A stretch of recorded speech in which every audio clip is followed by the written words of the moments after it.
Bonjour les amis, ici Tariq, je voudrais vous parler dans cette vidéo des outils de sélection de Photoshop, c'est-à-dire, vous savez, dans les outils que nous avons ici, nous avons l'outil de déplacement qui permet de déplacer une image ou une sélection, justement. Là, vous voyez, si je déplace, je ne peux pas déplacer parce que j'ai tout simplement dans les panneaux calques, ici c'est un arrière-plan, d'accord? Donc je peux en double-cliquant dessus le convertir en calque, ce qui me permet maintenant de le rendre mobile. Donc maintenant, si j'essaie de le déplacer, vous voyez, c'est toute l'image que je peux déplacer. Dans certains cas, il est nécessaire de déplacer non pas toute l'image, mais une sélection d'images.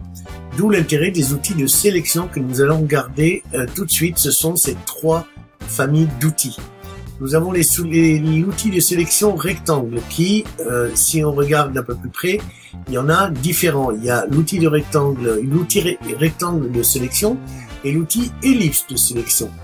Alors l'outil de rectangle de sélection, c'est simple, hein, vous faites un drag and drop, c'est-à-dire un glisser-déposer, vous entourez une sélection par exemple, et vous venez voilà de faire une sélection rectangulaire. Si vous souhaitez faire une sélection carrée parfaitement, vous appuyez sur majuscule en faisant votre sélection, et là vous avez une sélection carrée. Il y a aussi d'autres types de sélection que vous utiliserez très peu, je pense, c'est des outils des outils rectangles de sélection qui n'ont qu'un seul pixel de large, soit en une rangée, et d'ailleurs on peut voir la taille du pixel en zoomant dessus. Vous voyez, là on est au niveau pixel et vous voyez bien que la taille est de 1 pixel, d'accord? Ça c'est le fameux outil rectangle de sélection une rangée, ou alors outil de rectangle de sélection en colonne, et là c'est pareil, ça vous fait une colonne d'1 pixel sur toute la hauteur de votre image. Voici donc pour les principaux outils de sélection.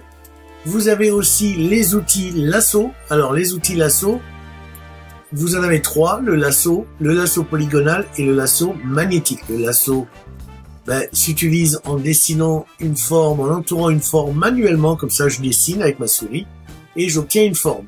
Vous voyez, si je veux entourer par exemple cette photo, voilà, alors forcément c'est une forme à main levée, d'accord? Maintenant, vous avez aussi l'outil lasso polygonal. Alors le lasso polygonal, c'est un outil qui va vous permettre de cliquer une première fois sur un point et, vous voyez ici, d'aller faire une succession de points afin d'être beaucoup plus précis dans votre... Alors là, je vais pas être très précis, mais ça peut être un outil intéressant pour faire du détourage, par exemple. Vous voyez, là, on a fait une sélection grâce à cet outil lasso polygonal. Et il y a, je vais désélectionner, et il y a enfin désélectionner. Voilà. Il y a enfin l'outil lasso magnétique qui est fort utile lorsque la zone à sélectionner a un fort contraste avec le fond, où là, en fait, vous faites un premier clic et vous laissez, vous voyez, les points apparaissent au fur et à mesure que vous bougez votre souris. C'est pas très précis, mais ça permet souvent de faire une première sélection. Vous voyez, plus vous bougez lentement, plus ça va comprendre ce que vous voulez faire. Et au final, vous fermez, vous avez votre sélection. D'accord? Enfin, je vais désélectionner. Parmi les outils de sélection se trouvent aussi ces trois derniers outils. Le premier outil que tout le monde connaît, qui est l'outil le plus facile à utiliser, c'est l'outil de baguette magique, où là, un simple clic, par exemple, sur la partie blanche, va sélectionner tout ce qui est blanc. Alors, pourquoi ça ne sélectionne pas tout? Parce qu'il y a un degré de tolérance de l'outil. Vous voyez ici, on est à 10. Si on passe le degré de tolérance à 30, par exemple, et que je reclique au même endroit ici, vous allez voir que beaucoup plus de cette couleur est sélectionnée. J'ai tout le blanc. Vous voyez? Par exemple, si je vais cliquer ici sur la partie blanche de la photo, ça va me sélectionner la partie blanche. D'accord? Je peux éventuellement, après, avec les options d'outils que nous ne regardons pas ici, je peux, avec majuscule, par exemple, ajouter une autre sélection à une sélection, ou avec l'outil Alt, vous voyez, ça se change en moins, enlever une partie de sélection à une sélection. Voici donc pour cette vidéo qui vous présente les principaux outils de sélection. Vous avez l'outil mode sélection rapide. Là, c'est pareil. Vous allez, vous voyez, un peu, ça prend un peu l'échantillon de votre premier clic pour aller sélectionner la suite. Ici, par exemple, si je veux ce doigt, ben voilà, je clique sur le doigt, je clique à côté, ça prend le doigt suivant, etc. Enfin, l'outil de sélection d'objets, c'est un outil, on va désélectionner encore. Cet outil est assez sympa parce qu'il cherche à repérer un objet dans une sélection.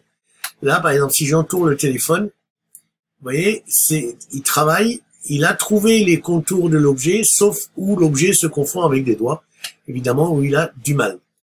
Tout cela pour cette première vidéo sur les outils de sélection. N'oubliez pas non plus, je ne suis pas rentré dans ces détails dans ces vidéos de présentation d'outils, je ne suis pas rentré dans les détails ici de cette barre horizontale qui est la barre horizontale des options de l'outil. À chaque fois que vous sélectionnez un outil, vous allez avoir ici des options pour cet outil. Vous voyez, par exemple, si je veux aller, rappelez-vous tout à l'heure la baguette magique, qui est donc la baguette magique qui est là. On avait touché à la tolérance. Ici, ce sont la barre d'options pour l'outil sélectionné. D'accord? Ben voilà, j'espère que cette vidéo vous aura plu sur la présentation vraiment rapide des outils de sélection de Photoshop. Je vous dis à une prochaine vidéo. À bientôt.